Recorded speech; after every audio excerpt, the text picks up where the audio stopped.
Oke, baik. Saya buka dulu. Assalamualaikum warahmatullahi wabarakatuh. Waalaikumsalam Waalaikumsalam warahmatullahi warahmatullahi wabarakatuh. Oke, baik. Sebelumnya saya minta maaf ya atas keterlambatan tadi. Harusnya saya mulai jam 10 ya. Namun saya baru bisa memulai pukul 11 harapannya ini nanti tidak terlalu siang dan mengganggu waktu Anda ini kita cepat saja ya.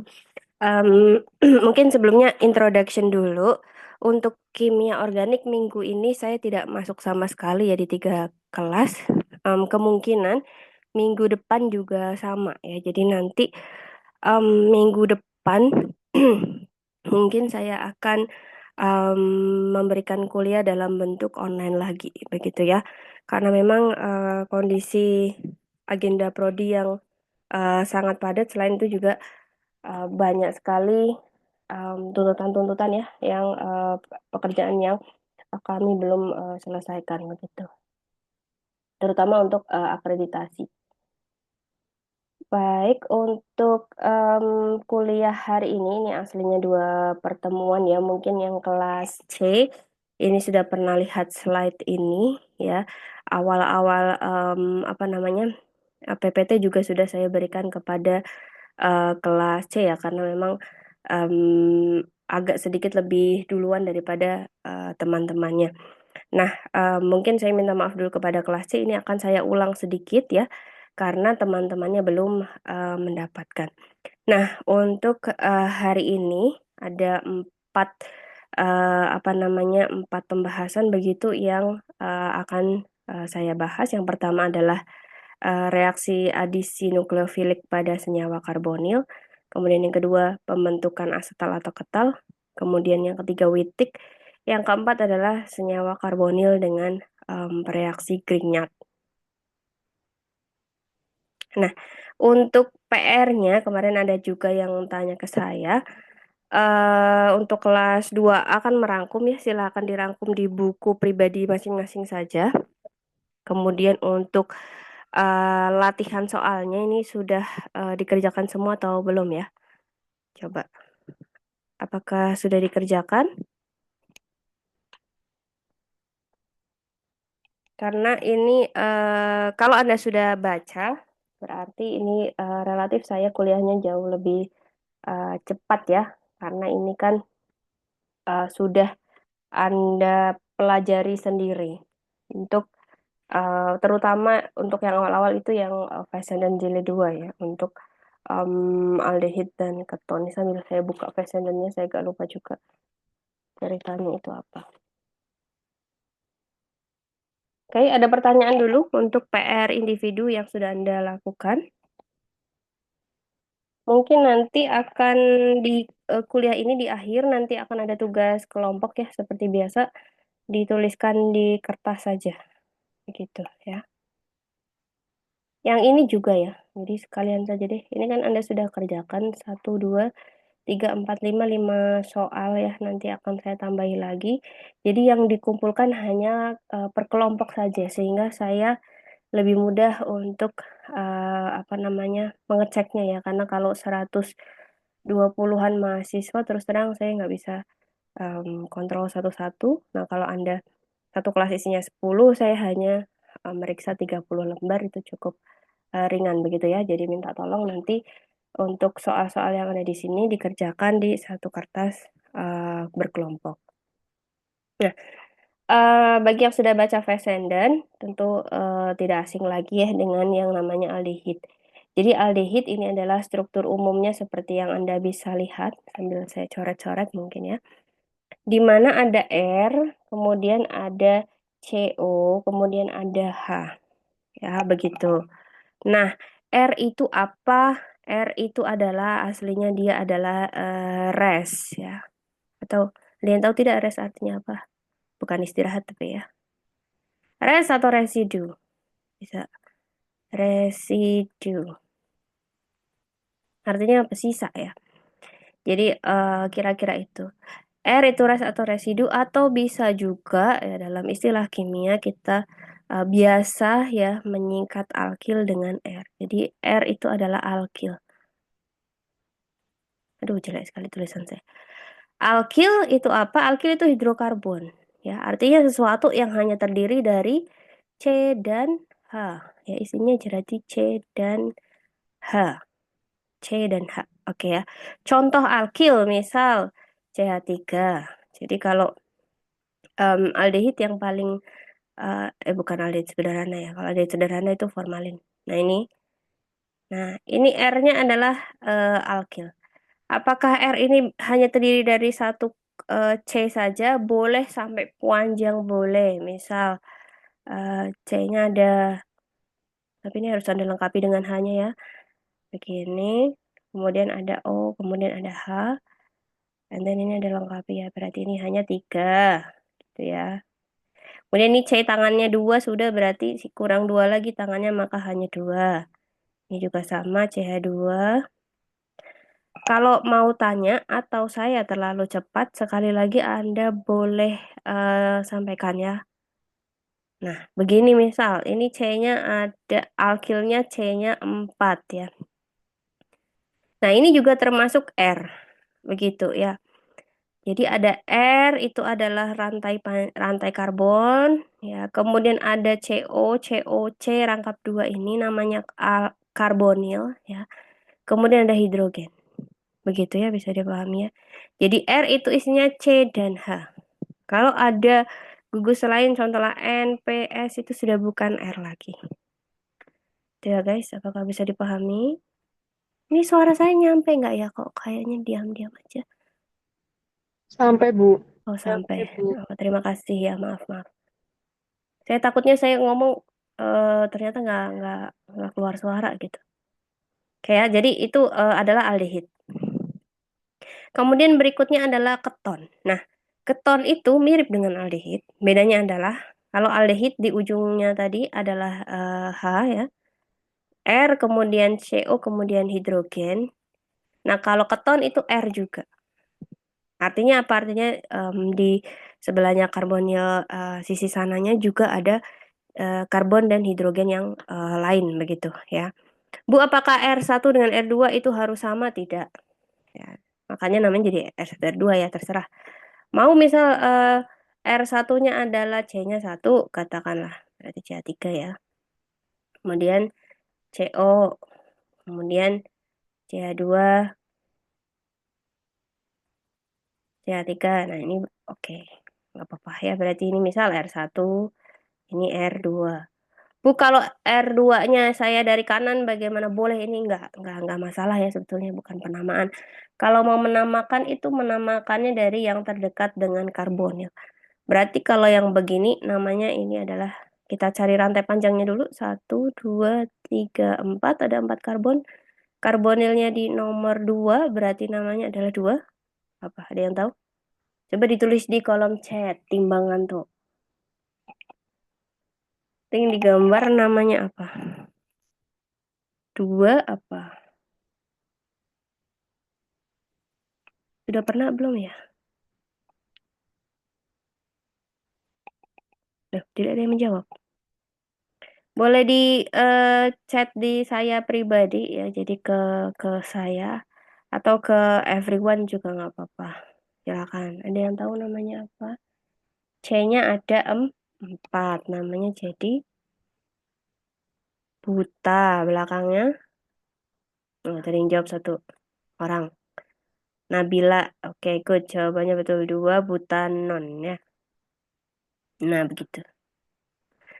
Jadi 2 menunjukkan posisi CO-nya. Kemudian buta menunjukkan ini ada 4 ya. 1, 2, 3, 4. Kemudian belakangnya on. Jadi 2 itu menunjukkan on-nya di mana. Ya, alias CO-nya di mana. Oke, terima kasih Mbak Nabila. And then ada yang belum paham boleh ditanyakan.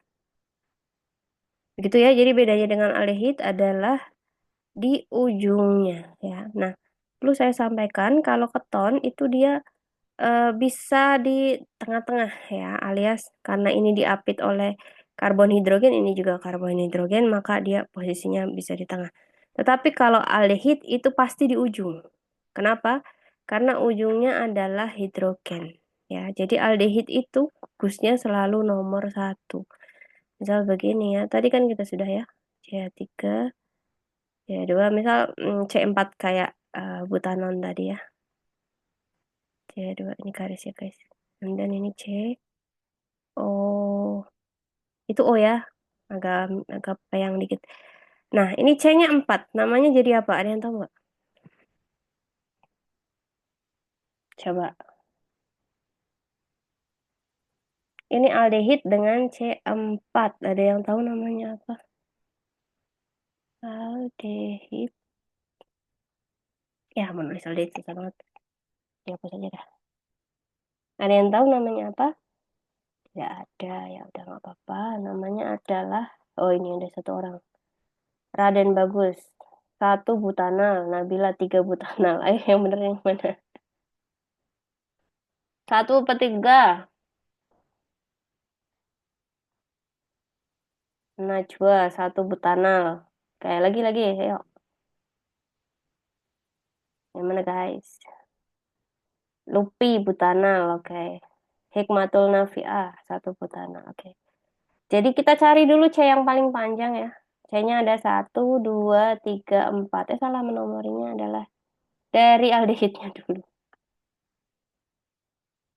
Wait. Warnanya merah juga. Oke. Menomorinya dari ini dulu ya. Ini satu, dua, tiga, empat ya. Gitu. Ini akan selalu di nomor satu karena dia pasti di ujung.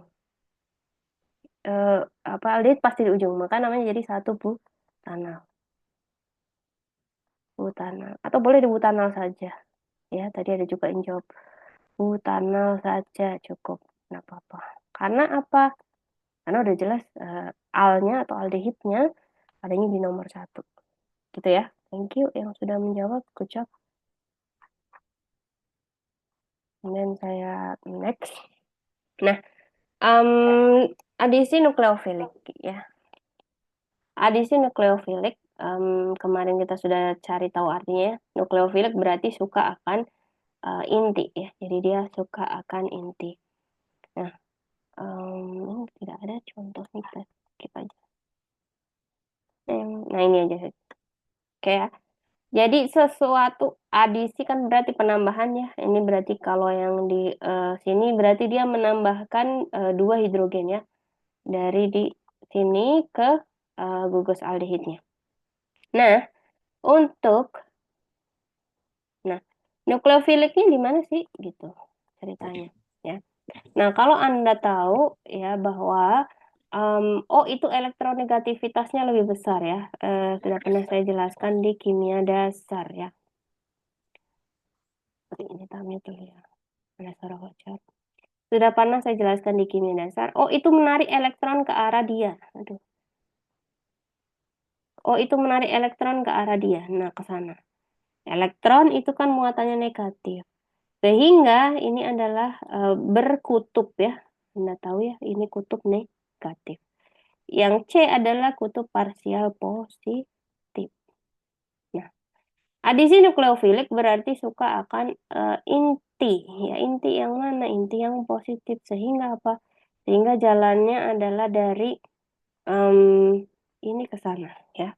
Jadi sesuatu yang ditambahkan di sini nantinya akan menyerang C dari CO karbonil ini. Ya. Nah, aldehid kalau ditambah H2 dengan katalis maka akan menjadi alkohol primer. Ya, jadi ini jadi OH. Mekanismenya adalah, mungkin akan saya jelaskan di next slide ya. Nah, mekanismenya seperti ini. Ini seperti yang saya bilang tadi ya, bahwa kalau ada nukleofilik, ini NU ya. NU ini nukleofilik. Jadi nukleofilik kan suka inti. Inti muatannya positif ya. Intinya di sini adalah C. Sehingga nukleofilik akan menyerang C karena C berkutub positif ya. Nah, nah nukleofilik menyerang C ya akan menjadi seperti ini. Kemudian satu ikatan dengan O-nya lepas ya. Ingat bahwa panah mekanisme reaksi, ini panah mekanisme ya yang bisa melengkung-melengkung ini namanya panah mekanisme, akan selalu dari minus ke positif. Tidak boleh sebaliknya. Tidak boleh sebaliknya, ini nggak boleh. Kenapa? Karena panah mekanisme reaksi menunjukkan arah elektron. Ya, elektron itu kan negatif. Ini pasti akan muncul terus ya. Elektron itu negatif sehingga arah elektron berarti dari negatif ke positif. Tuh. Nah, akan jadi seperti ini. Ini adalah apa namanya tadi gugus hidroksil ya alkohol. Kemudian nukleofilnya masuk atau terikat ke C.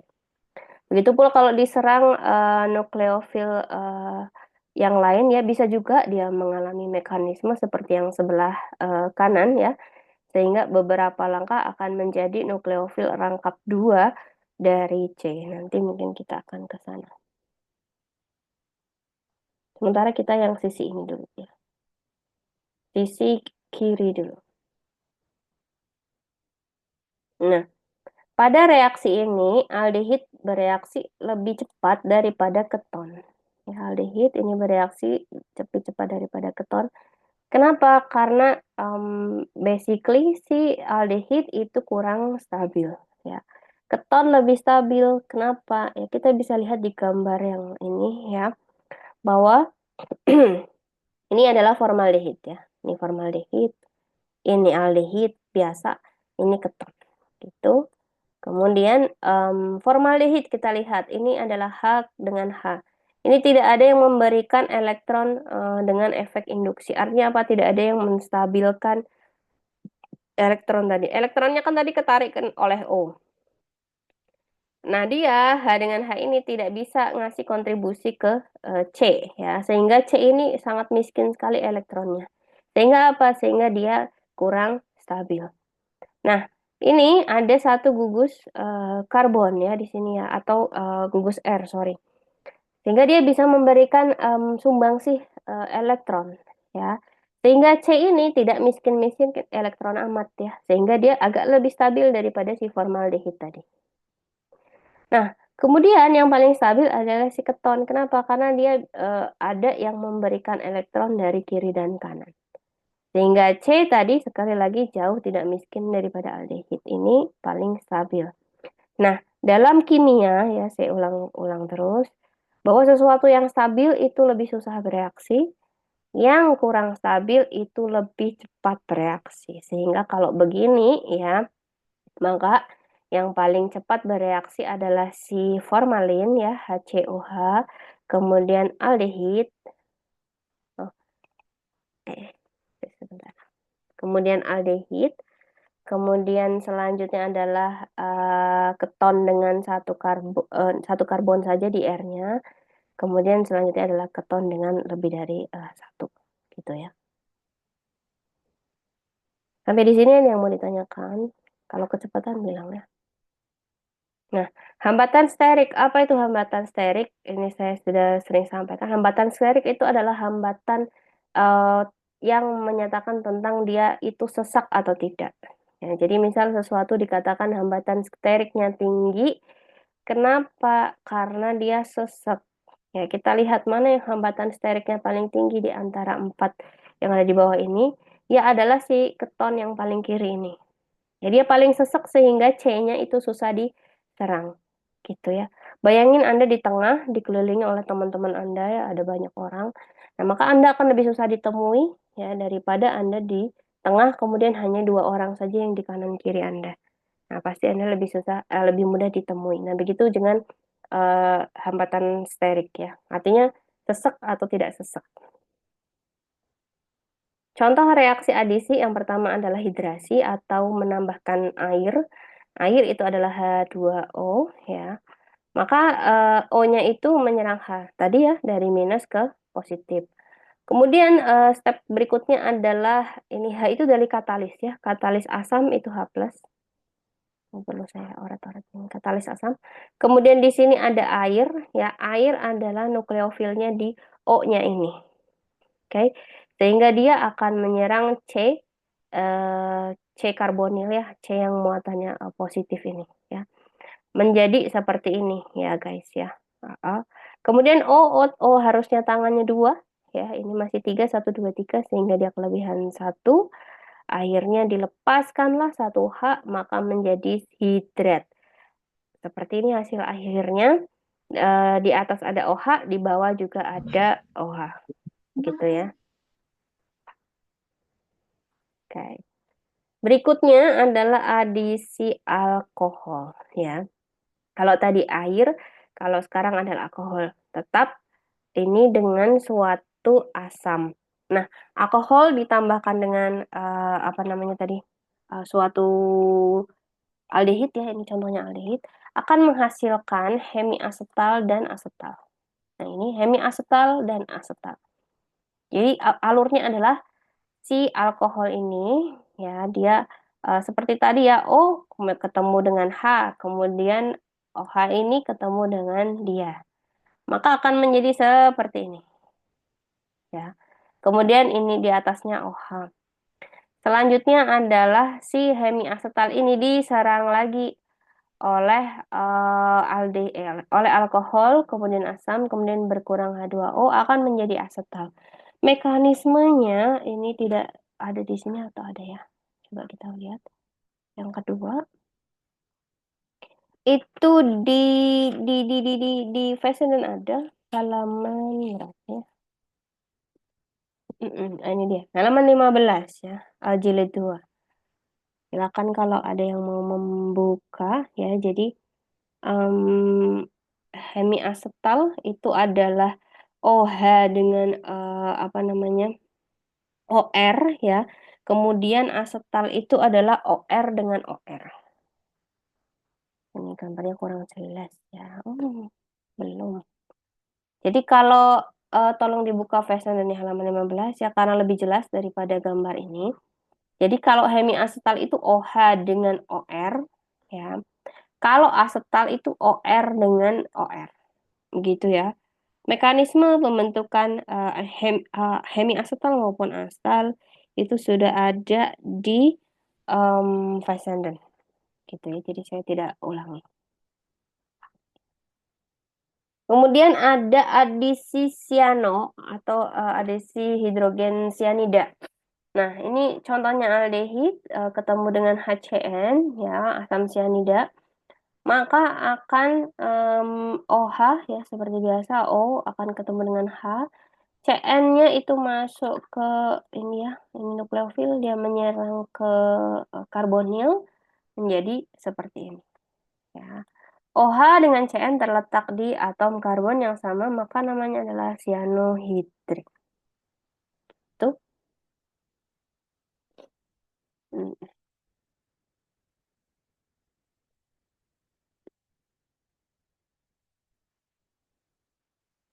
Nah, ini tadi asetal dan ketal ya. Hmm, oke, ini dia. Ini ketal ya. Jadi kalau tadi ada hemiasetal dengan asetal, itu awalannya atau reagennya adalah aldehid. Nah, kalau reagennya keton, maka hasilnya adalah ketal dan hemiketal. Ini beda ya. Contohnya di sini ya, ini ketal. Jadi gini ya, saya tuliskan mungkin supaya tidak bingung. Aldehid, ini aldehid ya. Aldehid, ini bisa direaksikan dengan reaksi adisi menjadi dengan H plus dan ROH ya tadi ya, menjadi hemiasetal, setal, asetal ya sorry, dan asetal. Satu kali lagi reaksi maka jadi asetal. Kemudian kalau keton ya, keton direaksikan dengan reaksi yang sama akan jadi hemiketal, perkara nama aja sih ya. Dan kemudian bereaksi lagi menjadi ketal gitu ya. Jadi walaupun bentuknya mirip-mirip tetapi namanya berbeda. Hemiketal itu di C yang sama ada OR dengan OH. Kemudian kalau ketal itu OR dengan OR. Ya, jadi sudah tidak OH lagi. Jadi bedanya dengan oke, ya, biar agak jelas. Oke. Ini kan hemiketal ya. Ya. Berarti asalnya dari keton ya. Alias C yang di sini adalah ini R dengan R. Ya, kanan kirinya ada R. Nah, kalau hemiasetal ya, saudara seperguruannya ini bukan R tapi ini hidrogen gitu ya. Karena ini awalnya dari hidrogen. Kalau ketal, kalau hemiasetal. Gitu ya. Jadi bedanya hanya di situ saja. Untuk lebih jelasnya, tentu Anda bisa baca di Fazenda. Karena ini saya nggak ada papan tulis ya, jadi saya agak susah untuk menjelaskan. Oke, ini saya rasa kalau dijelaskan agak mumet. Nah, kemudian ada reaksi Wittig ya. Reaksi Wittig itu adalah reaksi kimia dari aldehid atau keton dengan trifenililida fosfonium atau biasa disebut juga dengan reagen Wittig ya, untuk memberikan alkena dan oksida trifenilfosfina. Tahapannya ada tiga, ada pembentukan garam fosfonium, kemudian ada ilida, kemudian ada alkena. Wait ya.